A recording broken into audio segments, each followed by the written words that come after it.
আসসালামু আলাইকুম সুপ্রিয় দর্শক, কেমন আছেন সবাই? আশা করছি সকলে ভালো আছেন। আজকের ভিডিওতে আমরা মালয়েশিয়ার কলিং ভিসার মেডিকেল সম্পর্কিত কিছু গুরুত্বপূর্ণ আপডেট আপনাদেরকে দিব। বর্তমানে বাংলাদেশ থেকে এখন অনেকেই চাচ্ছেন যে মালয়েশিয়ার কলিং ভিসাতে যাওয়ার জন্য। তো আপনারা জানেন অফিসিয়ালভাবেই কিন্তু আসলে মালয়েশিয়া থেকে জানানো হয়েছে বাংলাদেশ থেকে তারা কিন্তু খুব শীঘ্রই কর্মী নিতে যাচ্ছে, এবং বাংলাদেশ থেকে কোন কোন মেডিকেল সেন্টার থেকে মূলত মেডিকেলটা করা হবে এই বিষয় নিয়ে আমাদের কাছে অনেকেই জানতে চেয়েছেন।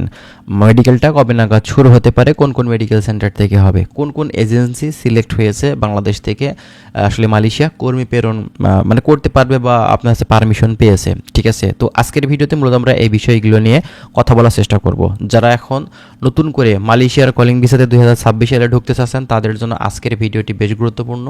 অবশ্যই ভিডিওটি আপনারা সম্পূর্ণ দেখবেন, বিস্তারিত কিছু তথ্য এই ভিডিও থেকে আপনারা পেয়ে যাবেন। যারা নতুন এসেছেন চ্যানেলটি সাবস্ক্রাইব করে রাখবেন। প্রতিনিয়ত আমরা চেষ্টা করি মালয়েশিয়ার বিভিন্ন ধরনের তথ্যগুলো আপনাদের মাঝে পৌঁছে দেওয়ার। চলুন তাহলে কথা না বাড়িয়ে মূল ভিডিওটি শুরু করা যাক। ফার্স্ট অফ অল আপনাদেরকে বলি যে মালয়েশিয়ার কলিং ভিসা, এই কলিং ভিসা সম্পর্কিত বিভিন্ন ধরনের তথ্য আমরা কিন্তু আমাদের এই চ্যানেলটিতে দিয়ে থাকি। আচ্ছা, এখন আসি মূল কথাতে।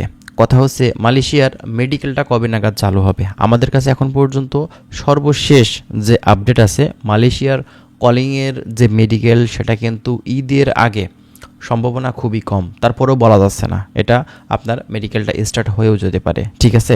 যদি ঠিকঠাকভাবে ধারণা করা হয় তো এক্ষেত্রে আমরা আশা করছি হয়তো কুরবানি ঈদের পর থেকেই কিন্তু মেডিকেলটা স্টার্ট হবে, তবে আগে হওয়ার সম্ভাবনা কিন্তু খুবই ক্ষীণ। আমরা যদি জানি তো অবশ্যই কিন্তু আপনাদেরকে জানিয়ে দেবো, ঠিক আছে? এতে কোনো সমস্যা নেই।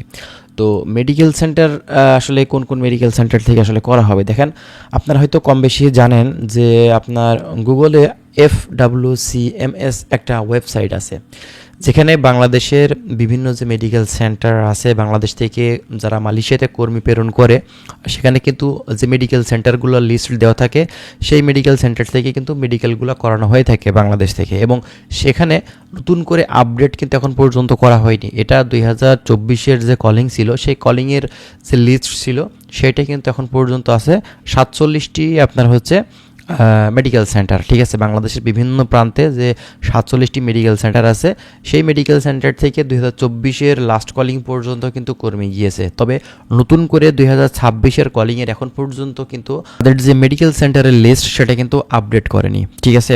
আপনারা অযথা আগে থেকেই ওই সব মেডিকেল সেন্টার থেকে মেডিকেল করবেন না ততক্ষণ না পর্যন্ত অফিসিয়ালভাবে কোনো আপডেট দিবে। এবং এই FWCMS যে ওয়েবসাইট, এখানে কিন্তু এজেন্সির লিস্টও দেখা যায়। যেহেতু এখন পর্যন্ত কলিং ভিসা ওপেন হয়নি সেহেতু এখানে কোনো এজেন্সির লিস্ট কিন্তু দেখাচ্ছে না বা শো করছে না। এজন্য কোনো এজেন্সির কাছ থেকে আগে থেকে মেডিকেল করবেন না, কোনো এজেন্সিকে আগে থেকে টাকা পয়সা দিবেন না। আপনারা অবশ্যই সঠিক সময়ে সঠিক সিদ্ধান্ত নেবেন। যখন অফিসিয়ালভাবে আপডেট আসবে তখন কিন্তু অবশ্যই আপনারা ঠিকঠাকভাবে জানতে পারবেন, ঠিক ওই সময়টাই আপনারা কিন্তু ফাইল দিবেন, ঠিক আছে? তো এটা হচ্ছে মূলত কথা। তো যাই হোক, আশা করছি বিষয়গুলো আপনারা বুঝতে পারছেন। যদি আরও বিস্তারিত তথ্য আপনারা জানতে চান অবশ্যই আমাদের চ্যানেলের সঙ্গেই থাকবেন। আমরা প্রতিনিয়ত চেষ্টা করছি বিভিন্ন ধরনের তথ্যগুলো আপনাদের মাঝে শেয়ার করার। তো ভালো থাকবেন সবাই। আজকের ভিডিওটি আমরা এখানেই শেষ করছি। আল্লাহ হাফেজ।